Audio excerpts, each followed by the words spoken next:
From November 14th to 21st, we're inviting you to join us for a powerful trip to Ghana.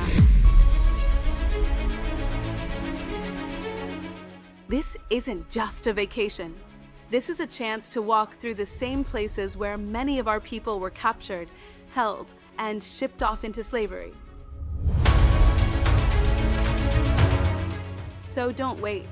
Secure your spot today. We're making history by walking through it.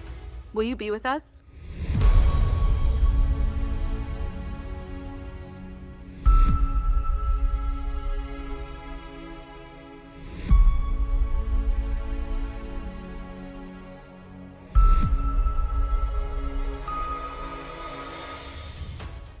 Remember how the West reacted when Uganda passed the anti-LGBTQ bill in their parliament?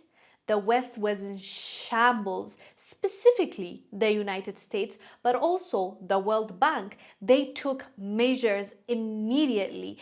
The United States removed Uganda from AGOA, and World Bank refused to give them the loan that they have committed to give them before.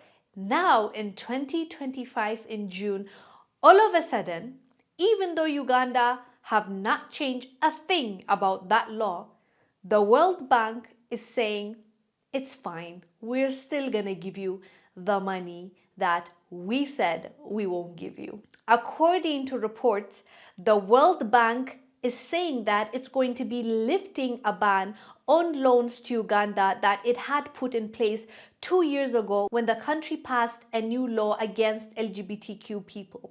But now, even though nothing has changed, the World Bank is saying that they still want to give Uganda the loan. This is the ridiculousness, the hypocrisy that we talk about. Just because they're not happy with a specific law, they will threaten you with, we won't give you this loan, we won't give you this aid, we will remove you from this beneficial agreement, you won't trade with us. But then in a few years, they can decide to give you back the loan because they know they were bluffing. You see, the World Bank thought Uganda will change its mind on this law. So that was a threat, right? 2 years passed and they realized these people are not changing their minds and we still need to keep them in chains. You know how it's a whole business. They'll give you money, you'll have a loan, the debt keeps increasing, and then tomorrow they'll use the same tactic. If you don't do this, we're gonna do this. It's a cycle, and we've seen it happen again and again. And that is why we encourage African countries to break the chain, to break the cycle of this loan aid. It's really not helping us. It's making us dependent on them, and then that dependence is not a good thing because they always end up using it to their advantage and to our disadvantage. So that's what we've been saying, right? But now World Bank is back, even though Uganda hasn't done anything to change the law that they initially hated. It is so weird. And if you remember, just a few weeks or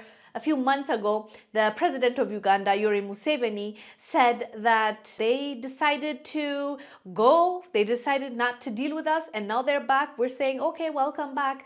And so I'm assuming he said that because I guess he knew that the World Bank is going to be back being nice, and I believe even US is not as harsh on Uganda anymore, especially because the Biden administration was the one pushing that heavily. Now, Trump's administration, that's not where they invest a lot of their time, by pushing the LGBTQ rights or all these movements that the Biden administration has been pushing and cutting off countries for.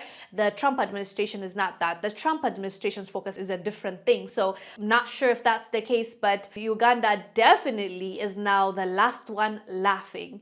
Anyways, fam, let us know down